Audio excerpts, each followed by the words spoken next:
खुलुमबाय। आङो खुलुमनायखौ आदा प्रान्जल आरो आदा प्रान्जलनि नायगिरि चेनेलनि गासै रायजो राजा, बिदा फंबाय, बिब' बिनानाव गासै गेदेर उन्दैनिसिम आङो बावहरग्रोनाय थाबाय। आं दिनै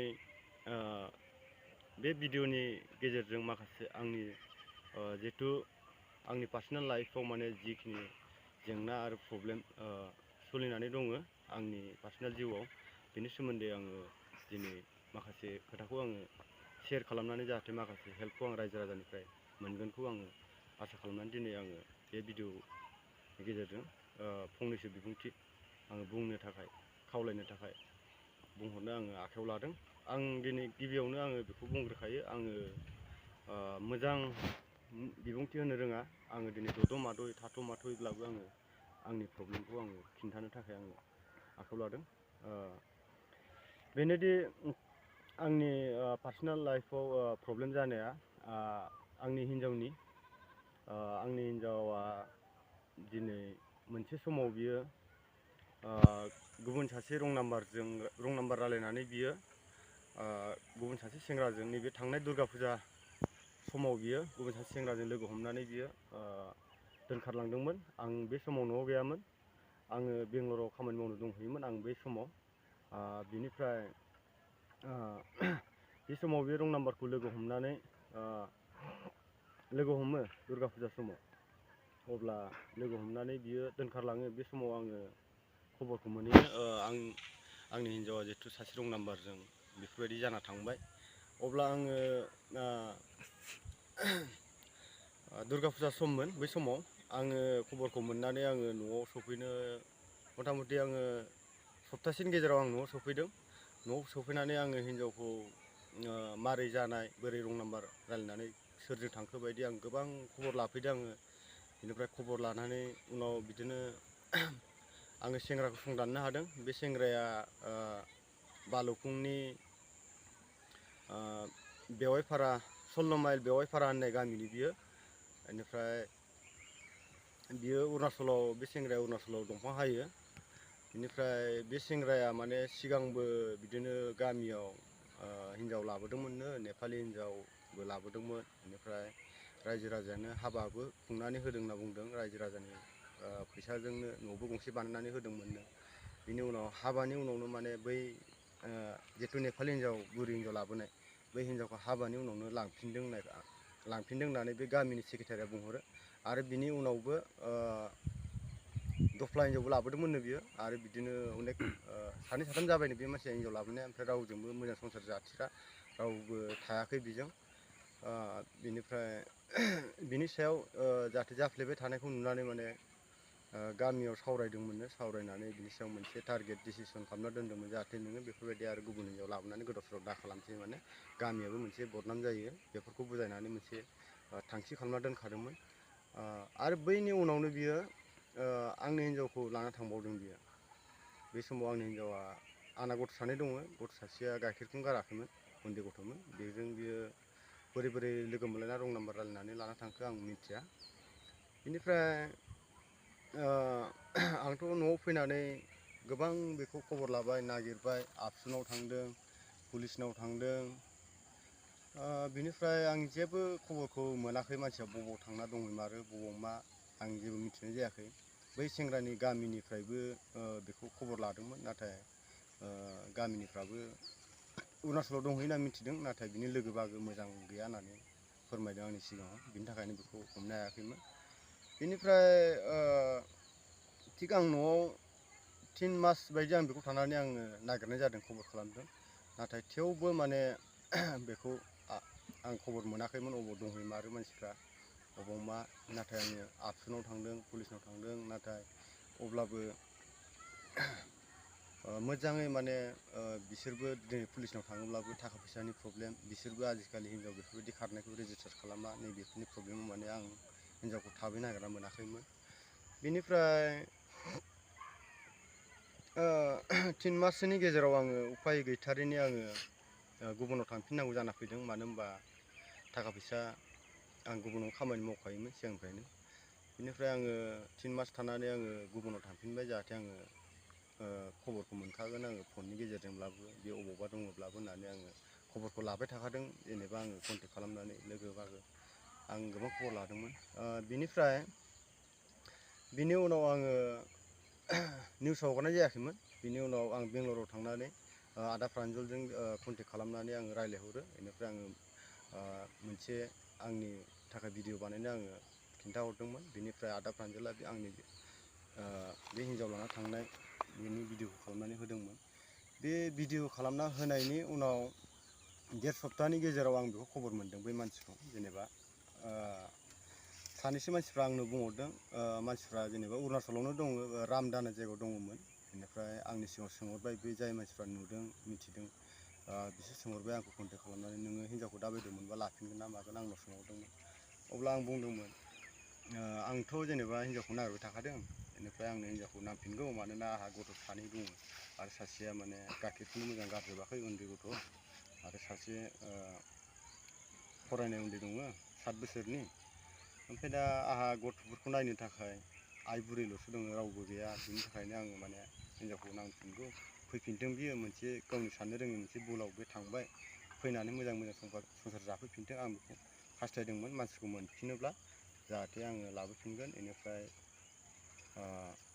बेजों माने मोजाङै सावरायनानै समाधान मोनसे खालामनानै बुजायलायनायनि गेजेरजों थाफिनथों आं बेखौ सानदोंमोन। बिनिफ्राय बै मानसिखौ जाय मानसिफ्रा नुदोंमोन, बै मानसिफ्रा आंनि सिगाङाव बुंबाय, जुदि मानसिखौ नांफिनगौबा जोङो मानसिखौ लायनोसै होनना बुंबाय। अब्ला आंबो बुंबाय, मानसिखौ थाबनो जेरैखि जाया माने मोनफिननायाथ' मोजां, मानसिखौ लाबोनाया मोजां। आरो आं बिथांमोनखौ बुंदों, जुदि मानसिखौ लायोब्ला सानैखौबो मोनोब्ला मोजां जायो। मानोना बिसोरो दिनै गोबाव जाबाय, 5 मास गाहाम जाबाय दिनै खारनानै थाहैनाया। अब्ला हिन्जावखौल' हमना लाबोयोब्ला दिनै उन फासाव जुदि बिसोर लोगो हमलायफिनोबा माबा मोनसे जायोब्ला ओंखायनो लाबोनाया मोजां।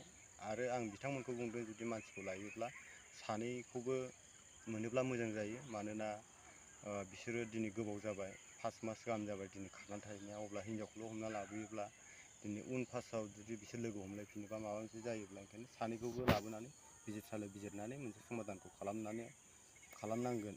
ओंखायनो सानैखौबो हमनानै जेरैखि जायाब्लाबो होननानै आं बिथांमोनखौ बुंहरदोंमोन। नाथाय बिथांमोना थिग मोनानि समाव थांदों। बालुफुंनिफ्राय रामदासिम गारि रिजार्भ खालामना थांबाय बिसोरो।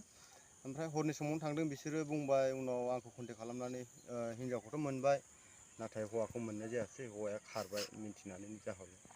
अब्ला आं मालाय माथो बुंबावनो, दा जुदि सासेखौ मोनासैब्ला हिन्जावखौ मोनबायबा हिन्जावखौ लाना फैदो होननानै आं बिथांमोनखौ बुंहरबाय। बिथांमोना हिन्जावखौ लाना फैबाय। लाबोनानै बिसोरो बालुफुं आबसु गोसोआव हरसे दोनफैबाय। बिनिफ्राय अखानायै जों गामिनिफ्राय मानसि थिनहरबाय। आं गामिनि गावबुरा आरो जोंहा आफामोनबो थांदों, आब'मोन थांदों। बिनिफ्राय थांनानै लाना फैबाय। लाबोनायनि गेजेरजों बिथांखौ, आंनि हिन्जावखौ गोबां बुजायदों। जाहाथे जि जाबाय जानानै थांबाय, नाथाय मोजां थादो, मोजां संसार जाफिनदो। भुलाथ' जाखायो, खिन्थु मोजाङै नोंबो जेनेबा न'खरखौ बेफोरबायदि आलाय सिलाय दा खालामसैना। गोबां गामिनि मानसिफ्रा बुजायनानै बेखौ दोनदोंमोन, नाथाय फंसेबो आखाइबो थिखाङाखै बेखौ। बिनिफ्राय आंबोथ' बेंगालरावसो दंमोन बै समाव। बिनिफ्राय आङो मथा मथि बेखौ लाबोनानै सानथाम सानब्रैसोनि गेजेराव आं न'आव फैदों। न'आव जेब्ला आं फैनो ओंखारो, अब्लानो आंनि हिन्जावा गथ' उन्दैखौ लानानै बियो न'निफ्राय ओंखारलांफिनदों। बिनिफ्राय बुंलांदोंनो सोरनिबा सिगाङाव, माने न'आव थांगोन, साननैसो थाहैथ'नोसै होनना बुंलांदोंनो। बिनिफ्राय आङो न'आव सफैना नागिरोब्लाथ' मानसिया गैया। बिनिफ्राय आरो बिसोरनि न'नि जाथि बंस'नाव आं खबर खालामबाय। जाथि बंस'आ बुंबाय थाङाखै। बेनिफ्राय आं न'आव फैनानै खुद थांबाय, बिसानि न'खराव थांना नायहैबाय, मानसिया थांमाराखै। अब्ला बे हिन्जावा अबाव थांफिनखो माने? आं दा बेखौनो बिराद दुखु मोनदों। जाहाथे आङो हिन्जावखौ गथ' गथायनि फारसे साननानैसो लाना फैदोंमोन, नाथाय बि दिनै मा खालामखो, गथ'खौ लानानै थांफिनदों। आं बेखौ बिराद दुखु मोनदों। दा गथ'खौ बियो लांफिननाङामोन। आरो जायनि जाहोनाव बियो दिनै गथ'नि सायाव अननाय दंमोनब्ला एफा उन्दैयावनो बियो मानो गारना थांखो? गाइखेरखौनो गाराखैमोन बे गथ'आ, बेखौ गारना थांबाय। आं गथ'नि फारसे नायनानै न'खरखौ सिफायनो गोसो गैया होननानै, आं भुला जाखायो होननानै आं बेखौ लाबोफिनदोंमोन। नाथाय बेखौ मानो बुजियासै बे लाबोफिननायखौ? दा जेनेब्ला आं बेखौनो सानदों, बेयाव माखासे लाजिनाय गिनाय जाबायदि गोरोन्थि मावफ्लांबाय, बिनि सायाव बेबो सानदों, आंबो बुजिदों। नाथाय अब्लाबो मोनसे समाधान खालामनो थाखाय आंखौ हौवाखौ नेथारनांगौमोन बियो। अब्ला आंजों जुदि बियो संसार जानो हायामोनब्लाबो आंथ' बेखौ नारसिनथारनानैथ' आङो बेखौ लाखिनो हायामोन। दिनै मोनसे बिजिरनायनि गेजेरजों जोंनि संसारखौ जों माबा मोनसेबाबो खालामगौमोन। नाथाय बे आंनो जेबो खोथा होफिनाखै। दिनै आङो बेखौ गोबां दुखु मोनदों। इमान थाखा फैसा खरसा खालामनानै बेखौ आं गारि रिजार्भ खालामनानै लायना फैदों मानसिखौ। नाथाय लाबोनायनि उनाव बे मानो बुजियासै, दिनै मोनसेबो समाधान खालामनानै होलाङासै बियो। दिनै गावनि गोरोन्थिखौ जुदि गिनानै बियो न'फ्राव थाहैथ'दोंब्लाबो आं मानिगौमोन। नाथाय बियो ना बे हौवाजोंनो कन्टेक्ट खालामनानैसो थांफिनबाय, ना हारसिंनो बबावबा आनज्रायनानै दङ गथ' लानानै, दा आं बेखौ मिथियाखै। दा आङो बिनि थाखायनो आङो न'आव फैनानै दा जेथिंबो माने खामानिथिंबो थांफिननो हायै, माने दुखुखौ जाफिनना लाफिननाय बायदि जादों। मानोना आंनि गथ' उन्दैखौ बियो फैनानै लाना थांनायाव आं बिराद दुखु मोनदों। बिदि खालामनो नाङामोन। हयथ' गाव दिनै गुबुन सासे सेंग्राजों रं नाम्बार रायलायना थांबाय, दिनै आंनि गथ'खौ बे मानो आलाय सिलाय खालामनांगौ बियो। आं बिनि सायाव दुखु मोनदों। बिनिखायनो आङो दिनै भिडिअनि गेजेरजों आं खिन्थाफिनबाय, आंनि हिन्जावा फैनानै थांफिनदों। अब्लाबो आङो दिनै मानि थाखाय आङो भिडिअखौ खालामदों, जाहाथे सोरबाफोर नुदोंब्ला अननानै आंनि हिन्जावखौ नुदोंब्ला, गथ'जों हिन्जावजों नुदोंब्ला अननानै आं खिन्थाहरफिनगोन होननानै आङो आसा खालामो। आरो बै सेंग्राजों जुदि दंहैमारोब्लाबो सोरबाफोर नुदोंब्ला बे सेंग्राखौबो भिडिअआव होनाय जाखागोन। अब्ला बेजों नुफिनदोंब्ला माने आंनो खिन्थाहरो, फोरमायहरो, जाहाथे आङो बे हिन्जावा आंजों संसार जानो हायाब्लाबो मोनसे समाधानखौ खालामनांगोन बियो आंजों। मोनसेथ' नेमखान्थि, समाजनि नेमखान्थि बायदि थांनांगोन बियो आंखौ नागारनोब्लाबो। एसेबां गोबाव संसार जानानै दिनै हरखाबै आंखौ बेफोरबायदि खालामनायखौ आङो सहायनो हायाखै। दा बिनि थाखायनो आं हिन्जावखौ मोनफिननो थाखाय आंजों संसार जानो हायाब्लाबो दिनै गथ'खौ बि लाना थांदों। आं गथ'नि फारसे साननानै आङो दिनै हिन्जावखौ खबर लाखिनांगौ जाना फैदों। बेनिखायनो सोरबाफोर नुदोंब्ला अननानै थाबैनो माने आंनो खोन्थाहरो, जाहाथे बे आंजों संसार जानो हायाब्लाबो आं बेखौ समाजनि नेम बायदि बिजिरनानै नेम बायदि थांगोन। बेनिफ्राय बे गथ'खौ आङो लाखिगोन होननानै आं सानो। मानोना आं गथ'खौ आलाय सिलाय खालामनो हाया। आं हिन्जावखौ जुदि बुनानै होखारदों, रायनानै होखारदोंमोनब्ला दिनै मानिनो हागौमोन। दिनै बियो गथ' दं होननानै गावनि गथ'खौ लांफिननो हागौमोन। दिनै बियो गाव रं नाम्बार खारनानै दिनै आं गथ'खौ बोरै बेनो गथायनो हानो आङो। दिनै बेखौ आं गथ'नि फारसे साननानैसो न'सिम लाबोफिनदोंमोन। नाथाय बे न'आव थायोब्लानोथ' जोङो गथ' गथायजों जों मोजाङै थानो मोनगौमोन। नाथाय गावनो जुदि थानो हायाब्ला दिनै गथ'खौ मानो नांगौ बेनो। आं बिनि सायाव गोबां दुखु मोनदों। बेनिखायनो अननानै जाहाथे रायजो राजाफ्रा सोरबाफोर नुदोंब्ला आंनो थाबैनो खोन्थाहरगोन होननानै आं आसा खालामो। मानोना आंहा बिनि थाखायनो आंहा दिनै खामानि दामानि मावनो खुनु सान्थि गैयै जाना फैदों। रां रुफा खामायनो हायाखै, जोबलांदोंसो। आरो दा दिनैनि दिनावबो बियो थांफिनबाय। अब्ला आं दिनै थाखा फैसा गैया, आं माजों नागिरबाय थागोन आं मानसिखौ। खारनाय मानसिखौ नागिरनो थाखाय गोबां गोब्राब जायो। आं दिनै बबेथिं मदद मोनो, आंनोसो रां रुफा होगोन बेखौ नागिरनायाव। बेनिखायनो आङो भिडिअनि गेजेरजोंब्लाबो आङो बेखौ मोनफिनगोन, आरो मोनफिनना लाबोनानै जाहाथे आङो गथ'खौ मोनफिनो। आरो बे हिन्जावा जुदि हारसिङै अबावबा दंहैयोब्ला बियो गोरोबनानै जाफैफिननो हागोन। आरो बे सेंग्राजों थांफिनदोंब्लाबो बियो जाहाथे आंनो मोजाङै माने फोरमायहरो, आरो गथ'नि फारसे आंनो मोजाङै माने गथायफिनो साननानै आं बे भिडिअखौ खालामनाय जादों। गोजोन्थों।